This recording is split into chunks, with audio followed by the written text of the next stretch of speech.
The role of American 12-gauge shotguns in the Pacific theater of World War II has often been mythologized, casting them as iconic, game-changing weapons in the hands of U.S. Marines. The image of soldiers wielding these powerful firearms to clear Japanese positions in dense jungle or urban combat is deeply embedded in popular culture. However, the reality of their use and impact on the battlefield was far less dramatic than the stories told in films, video games, and veterans' accounts. While the shotguns did see use during the war, their role was far more limited and peripheral than most would believe. If you enjoyed this breakdown, don't forget to like, subscribe, and drop a comment. Your feedback helps shape what we cover next, and you being here keeps the conversation going. Thanks for watching. See you in the next one. American forces primarily deployed to models of 12-gauge shotguns during the war, the Winchester Model 1897 and Model 1912. Approximately 25,000 Model 1897s and 60,000 to 80,000 Model 1912s were produced and made available to Marines and other units in the Pacific. Despite this significant number, the practical impact of these shotguns in actual combat was minimal. The myth of the shotgun's dominance often overlooks the limitations of the weapon, both in terms of its design and its effectiveness on the battlefield. Shotguns were never intended to be the primary weapon of assault in World War II. Their utility was more focused on specialized roles such as perimeter defense, jungle patrols, and guard duties. In situations where close-range, spread firepower was needed, such as clearing tight spaces, like bunkers or caves, or securing a position in the jungle, the shotgun could be useful. The spread of shot, combined with its devastating effect at short ranges, made it a fearsome weapon for these purposes. However, even in these roles, the shotgun was not without significant drawbacks. One of the most significant challenges was the issue of ammunition. The tropical humidity of the Pacific Islands created serious problems for shotguns, as the paper-hulled shells used by early models swelled and became unreliable when exposed to moisture. This often led to malfunctions, such as shells that wouldn't chamber or that jammed during use. It wasn't until March 1945, when the U.S. introduced brass-cased M19 shells, that the reliability of shotgun ammunition improved. However, this came too late to have a meaningful impact on many key battles like Guadalcanal or Aniutoc. As a result, for much of the war, shotguns remained an unreliable and secondary tool. Despite these challenges, the shotguns were widely used for specific, smaller tasks. Marines were trained extensively in their use, understanding that shotguns were valuable only in close quarters combat and should never be relied upon for longer-range engagements. In urban combat and cave clearing, shotguns did have their moments of effectiveness, where the close-range spread of pellets could clear enemy positions with devastating results. However, these situations were relatively rare, and the Japanese forces often employed defensive tactics that neutralized the shotgun's advantages. Interestingly, Japanese forces never developed specific countermeasures to deal with shotguns, unlike their responses to other American weapons such as flamethrowers. This lack of a strategic response speaks to the shotgun's limited impact on the battlefield. While flamethrowers were a feared weapon that required a tactical counter, the shotgun remained largely peripheral in the grand strategy of the war. Japanese military records and post-war interrogations fail to mention the shotgun as a significant threat, indicating that it was never considered a critical weapon by either side. Even though each Marine division was authorized over 300 shotguns, their use was not widespread. Many of the shotguns were kept in rear areas for training or security purposes, rather than being sent to the front lines. Logistical constraints, such as the shortage of suitable ammunition and the limited tactical role of shotguns, meant that they were often unavailable when needed most. As a result, the shotguns rarely saw action in combat, and veterans' accounts from the war rarely mentioned them as crucial to the outcome of any battle. The role of shotguns in the Pacific War has been heavily exaggerated by post-war media, including films, books, and video games. These portrayals often show Marines using shotguns as their primary weapon to clear out Japanese positions, creating an image of them as a central, almost mythical tool of victory. In reality, the shotgun's tactical impact was far less pronounced. It constituted less than 2% of the small arms used by American forces, and its influence on battle outcomes was negligible. Despite this, the myth of the shotgun as a battlefield game changer persists, largely due to its dramatic representation in popular culture. The story of the 12-gauge shotgun in World War II offers a valuable lesson in military history. If you enjoyed this breakdown, don't forget to like, subscribe, and drop a comment. Your feedback helps shape what we cover next, and you being here keeps the conversation going. Thanks for watching. See you in the next one. It highlights the gap that often exists between mythologized weaponry and the practical realities of warfare. While the U.S. industrial machine was more than capable of producing vast quantities of shotguns, this did not translate into battlefield success. The use of a weapon in combat depends on much more than just availability or firepower. It requires effective integration into military tactics, reliable logistics, and appropriate training. In the case of the shotgun, these elements never fully materialized, and as a result, the weapon remained a secondary tool at best. The story also speaks to the broader issue of military mythology. Popular culture tends to elevate certain weapons or tactics based on their dramatic potential, rather than their true impact on the battlefield. In the case of the 12-gauge shotgun, this has led to an inflated reputation that has overshadowed the reality of its limited effectiveness. The truth is that the decisive weapons in the Pacific were not shotguns, but rifles, machine guns, flamethrowers, artillery, and the overwhelming power of American naval and air superiority. In terms of military innovation, the case of the shotgun underscores the importance of adapting weapons to the tactical and environmental realities of warfare. While the shotgun may have had some theoretical advantages in close combat, its effectiveness was severely hampered by the realities of jungle warfare, logistical challenges, and ammunition reliability. In the end, it was the weapons that could be relied upon consistently, like rifles and machine guns, that played the central roles in securing victory for the Allies in the Pacific. Ultimately, the limited role of shotguns in the Pacific theater serves as a reminder that weaponry alone does not guarantee success in war. Tactical doctrine, training, logistics, and adaptability are the true keys to victory. The shotgun may have had its place in certain specialized situations, but it was never the game-changing weapon it has often been portrayed as. The lessons of this story should remind us that in warfare, the reality is often much more complicated than the myth. If you found this video insightful, don't forget to like, share, and leave a comment below with your thoughts. Subscribe for more content on military history, and stay tuned for future videos that break down the myths and realities of warfare. The role of shotguns in World War II, specifically in the Pacific theater, has been wrapped in layers of myth and exaggeration for decades.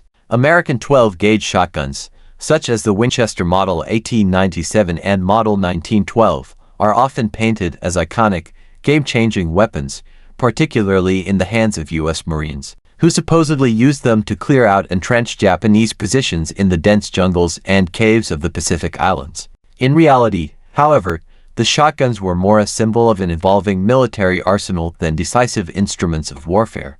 Their actual battlefield performance was far less glamorous, as they were largely relegated to secondary, specialized roles that did not significantly affect the course of the war. Let's take a closer look at the broader context. The United States produced an impressive number of shotguns during the war, approximately 25,000 Model 1897s and 60,000 to 80,000 Model 1912s. That's no small feat, and certainly, it gives the impression of a widely deployed weapon. However, despite these production numbers, their impact on the Pacific campaign was minimal. Shotguns were hardly ever the weapon of choice for American soldiers. Instead, they were relegated to specific tasks: perimeter defense, jungle patrols, and guard duties. These specialized roles were vital, but they didn't significantly shape the outcome of major battles. The first problem with shotguns in the Pacific was their limited utility in actual combat. Shotguns, as anyone familiar with firearms will tell you, are most effective at close range. They work best when the target is within a few dozen yards, perfect for clearing out bunkers or hitting enemies in dense, confined spaces. In urban combat and cave clearing, the shotgun could indeed be a useful tool, unleashing devastating spread fire at short range. But here's the thing, these types of engagements were rare. The majority of fighting in the Pacific, particularly in the larger battles like Guadalcanal or Iwo Jima, involved open terrain, long-range engagements, and intense artillery bombardments. The shotgun, designed for close-quarters combat, was simply out of its element. Rifles, machine guns, mortar, and flamethrowers were far more useful in the brutal, wide-scale conflicts that defined the Pacific War. Another significant issue was the ammunition. For much of the war, shotguns relied on paper-hulled shells, which, in the tropical climate of the Pacific, were highly unreliable. The humidity and moisture would cause the shells to swell, leading to jamming or the shells failing to chamber at all.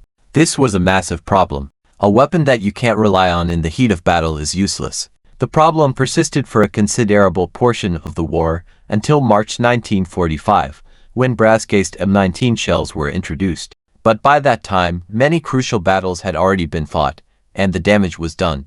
The shotgun had missed its window for meaningful impact. While the shotgun's performance was lackluster in these larger engagements, they did serve a purpose in some smaller, specialized roles. The Marines, for instance, used shotguns in jungle patrols, where the dense undergrowth and close-range nature of the conflict made the shotguns more useful. Shotguns were also handy for point security and perimeter defense. These were roles where a shotgun's rapid spread of pellets could deter enemy soldiers from trying to infiltrate a position. However, these were limited functions, and their contribution to the overall strategy of the war was minimal. What's interesting and perhaps surprising is that the Japanese forces never developed countermeasures specifically aimed at shotguns. When flamethrowers or tanks were used by American forces, the Japanese adapted and developed responses. But the shotgun, it didn't warrant a special countermeasure. The Japanese didn't see it as a major threat, and there's no record of any strategic response to it. This speaks volumes about the weapon's overall impact on the battlefield. The shotgun, despite its mythologized status in pop culture, was never a critical threat to the Japanese military. Despite the heavy production and limited success on the battlefield, the shotguns became an enduring symbol, especially in post-war media. Films, documentaries, and even video games have perpetuated the image of the shotgun as a central tool for Marines fighting in the Pacific. The visual of soldiers storming through dense jungle, shotguns in hand, mowing down the enemy, has become part of the collective consciousness. But this portrayal isn't just inaccurate, it's wildly exaggerated. The shotgun was, at best, a secondary weapon, never central to any major operation or battle. The real difference makers in the Pacific were rifles, machine guns, flamethrowers, artillery, and the massive superiority of American naval and air forces. The tactical use of the shotgun was further hindered by logistical constraints. For example, even though each Marine division was authorized over 300 shotguns, many of these weapons never made it to the front lines. They often sat in rear areas, assigned to training or used for security purposes. The logistical challenges of resupplying shotgun ammunition, especially the early paper-hulled shells, further hampered their effectiveness. They were simply not available when the fighting was at its most intense. This lack of availability meant that many Marines who might have benefited from the shotgun's power in close quarters had to rely on other weapons that were more versatile and dependable. Perhaps one of the most glaring signs of the shotgun's marginal role is the lack of statistical evidence tying shotguns to enemy casualties. Unlike flamethrowers, which were heavily discussed for their brutal impact on Japanese soldiers, shotguns never had a notable number of kills attributed to them in the official combat records or veteran accounts. Veterans, while they might recall using the shotgun in certain situations, rarely mentioned it as a weapon that made a decisive difference in battles. It was there, sure, but it was far from being a game changer. It was, at best, a secondary tool used in niche circumstances. The enduring myth of the shotgun's effectiveness in World War II is a testament to how cultural narratives and military mythology can distort the reality of warfare. In post-war America, the shotgun became an emblem of American strength and resourcefulness. The weapon fit neatly into the larger narrative of the U.S. overcoming seemingly insurmountable odds in the Pacific. But the reality of the shotgun's role in the war is far less dramatic. It was a tool, useful in certain situations, but not a central figure in the military success of the United States. The lessons we can take away from this story are clear. First, weapon production and availability do not guarantee battlefield success. The U.S. had an industrial capacity that could mass-produce weapons, but the ability to integrate those weapons effectively into military tactics was another matter. While the shotgun might have been useful in limited roles, it wasn't the kind of weapon that could turn the tide of battle. It didn't shape the outcome of the war in any meaningful way. Second, the story of the shotgun in World War II illustrates how military mythology can cloud our understanding of history. The media, veterans, and popular culture have all played a role in turning the shotgun into a larger-than-life figure in the Pacific Campaign. But the truth is far more nuanced. The real weapons of war in the Pacific were rifles, machine guns, flamethrowers, and the overwhelming firepower provided by the Navy and Air Force. The shotgun, while useful in specific situations, was never the decisive factor. In terms of military doctrine, the shotgun's limitations highlight a key lesson. Weapons must be adaptable to the environment and combat conditions. The shotgun may have had advantages in close combat, but its performance was severely hampered by the jungle environment, the limitations of its ammunition, and logistical difficulties. Success in warfare requires more than just having the right tools. It requires a clear understanding of how to use those tools effectively within the context of the battlefield. The myth of the 12-gauge shotgun in World War II offers a reminder that while weapons can be iconic, they must be evaluated in the context of their practical use. History has often been shaped by the stories we tell about warfare, and the story of the shotgun is a perfect example of how these narratives can sometimes overshadow the reality of military operations. The truth about the shotgun in the Pacific is far less glamorous than the myth, but it provides a more honest, more instructive lesson on the nature of warfare and the complexities of military technology. In the heat of battle, Marines and soldiers didn't rely on shotguns to secure victory. Rifles, machine guns, flamethrowers, and artillery were the real stars of the show.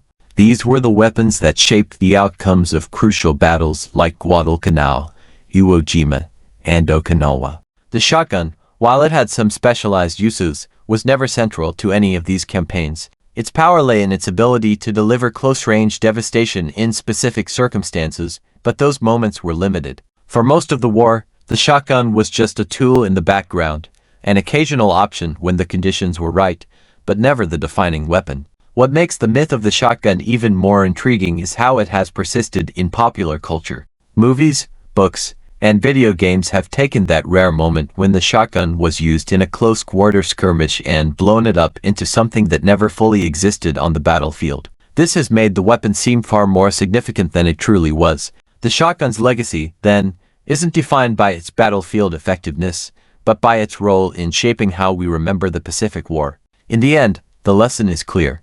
The effectiveness of any weapon doesn't just come from its design or the number produced, it's about how it's integrated into the larger strategy of war. The shotgun may have had its moments, but those moments were fleeting. The real keys to victory in the Pacific were coordination, logistics, and superior firepower. Everything else was secondary. The shotgun's myth may have taken on a life of its own, but the truth of its role in World War II remains a reminder that military success is built on much more than just a weapon's reputation. If you found this deeper look into military history fascinating, don't forget to like, share, and comment below. Share your thoughts on the myths of warfare, and subscribe for more content that delves into the reality behind the legends. Thanks so much for watching. If you made it all the way to the end, you're officially part of the small percentage of people who don't just click away, and that means a lot. Before you go, I'd love to hear from you. Drop a comment below and tell me your thoughts, your ideas, or even what you'd like to see next. I read every single one of them, and your feedback genuinely shapes the direction of this channel. If you enjoyed the video, tap that like button. It tells YouTube this content is worth sharing. And if you haven't already, hit subscribe and turn on notifications so you don't miss the next upload. We've got more exciting videos coming, and trust me, you'll want to be here for them. This channel is just getting started, and your support helps it grow faster than you realize. Thank you again for spending a part of your day here with me. Stay curious, stay motivated, and as always, take care of yourself. Until next time, I'll see you in the next video.